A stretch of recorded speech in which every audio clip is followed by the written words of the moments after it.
to the RunRX podcast, where we talk about all things running. As many runners know, it's 90% mental. So join Coach Valerie and Coach Caroline as we go through the mental side of running. Welcome back to the RunRX podcast. I'm your host, Coach Caroline, and I'm here with Coach Valerie. Coach, I have a question. We get a lot of people that come into the membership and are working with you, and they say, I get afraid because my heart rate gets up really high. And I wanted to kind of talk with you about that because I know, I gave this story when we were off air, that I was working in the heat this weekend in Texas, and I take a break. I definitely do my yard work in the morning, then I take a break at about 11. I went back out about 3:30, 4 o'clock and started working in the garden again, and I just started feeling horrible. I was drinking Gatorade and it just wasn't working. And I looked at my watch and it said my heart rate, just basically doing next to nothing, was about 115. So I took a break, came back in for about an hour, let the sun go down basically 2 degrees, and then went back out and felt much better. But there's a difference between that and exercising and getting up to that rate, right? Yes. Huge Okay, difference. so let's talk about that. Yeah. Yeah, and it's a good conversation. Well, those of us that live in the heat, right? It's amazing how much exertion it takes to just be in it. And so there's a real true reality that if it's really hot outside, it is going to affect your heart rate and your perceived heart rate. Because of the heat, you feel more exertion.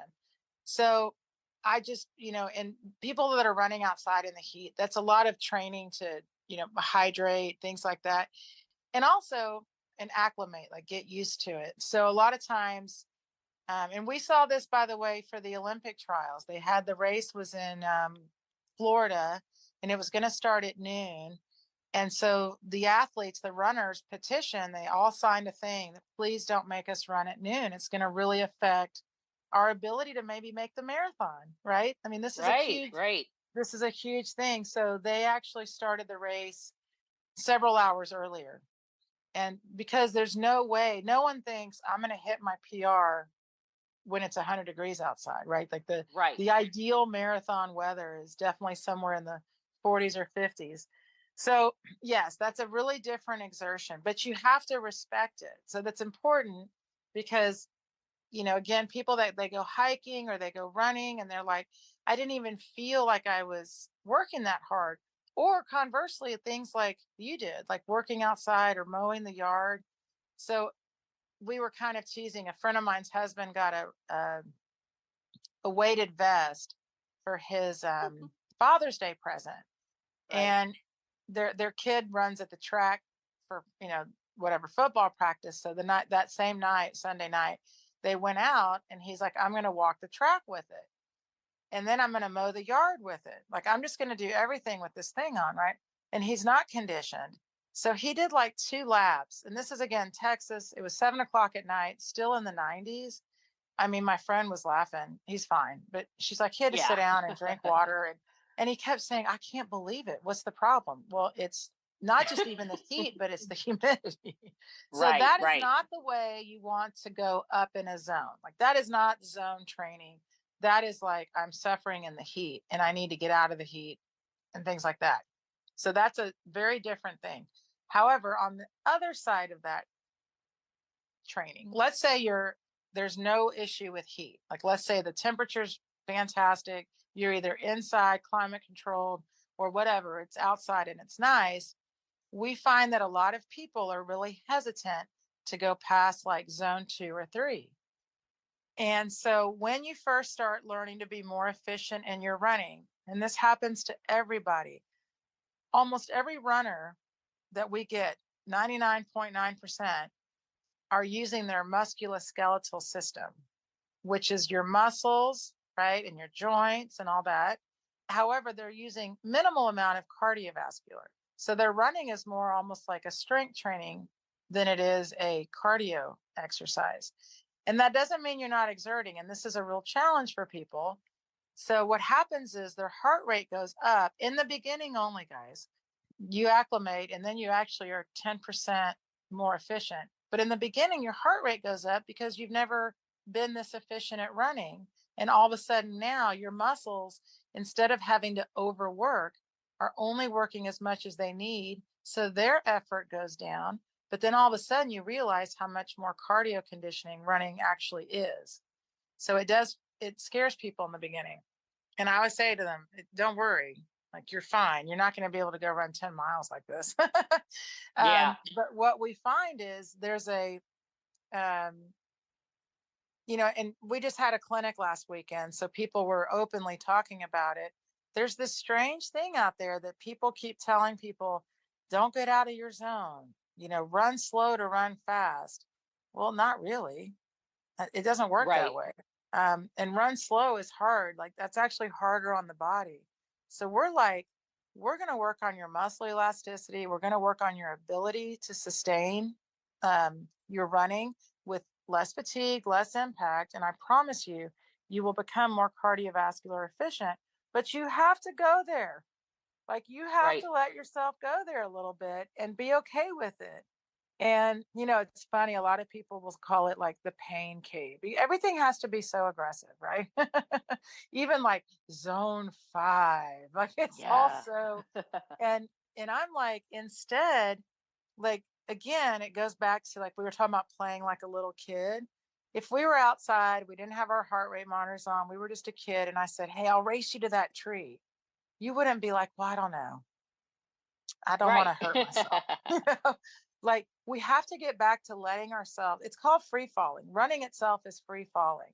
So in the beginning, it's like you have to go to the scary place a little bit of free fall.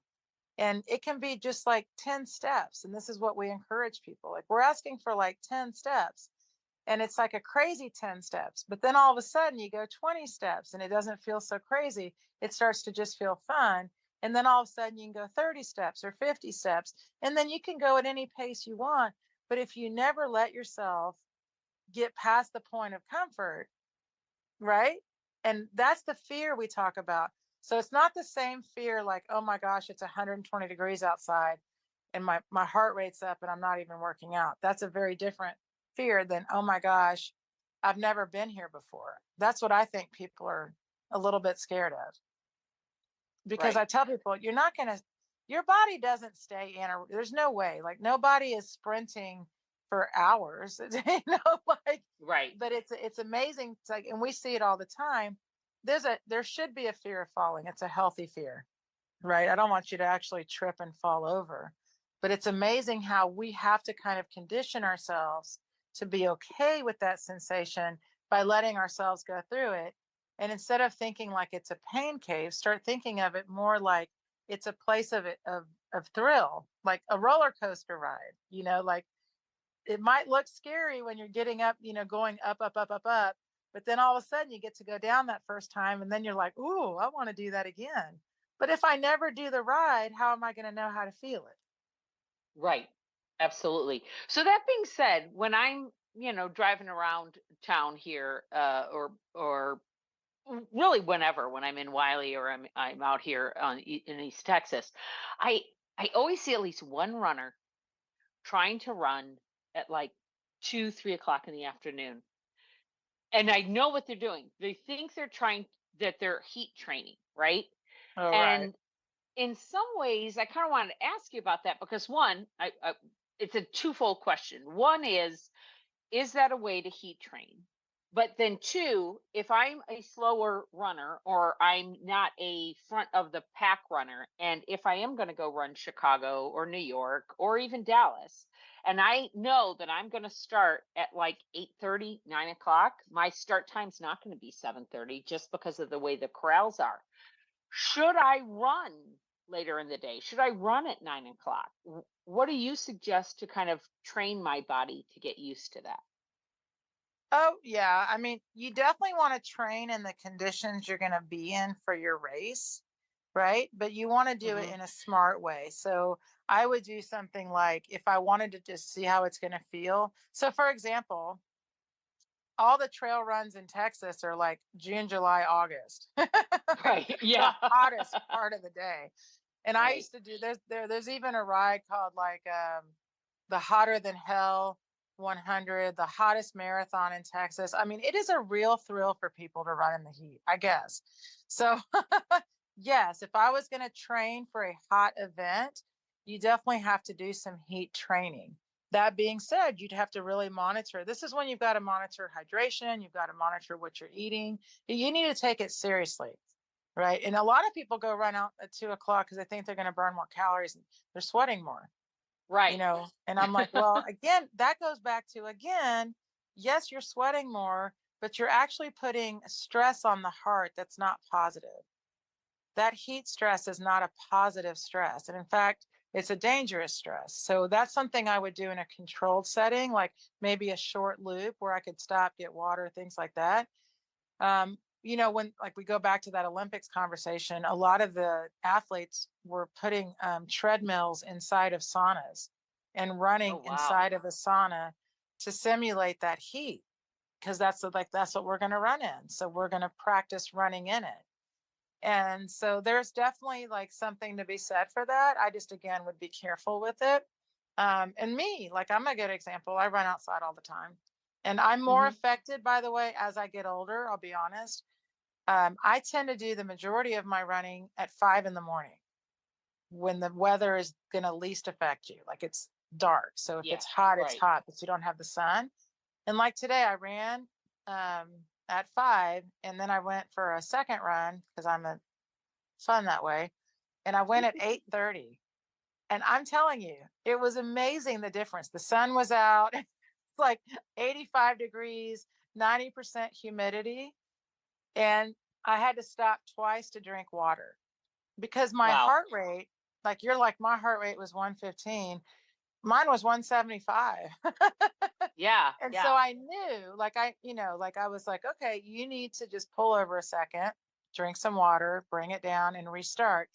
And there's a 120 rule for endurance athletes. Like, if your heart rate goes back to 120 within a minute and a half, you're probably fine. If it doesn't come back down, you're probably overheated. It came back down, no problem. I reset, I started running. But it was like, if that happens, if you get a little overheated, pull over, stop and drink Right. some Right. water and get in the shade. But it was amazing because this morning when I ran, my heart rate was like 135. So that's when Right. it definitely is the heat that is doing this to you. So instead of trying to set a PR, I just relaxed my pace. And, like I said, I stopped and drank water, still had a good run. So that's all Hmm. I would just say. If you're going to put yourself in these hotter environments, just please hydrate, electrolytes, that kind of stuff.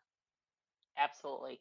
Okay, guys, if you have questions for Valerie or even for myself about mindset and strategy when you're running, it comes up a lot with our members. You can reach out to support at runrx.fit. That's support at runrx.fit. Thanks, guys. Thank you for joining us on the RunRX podcast. If you'd like to know more, join us at www.runrx.fit.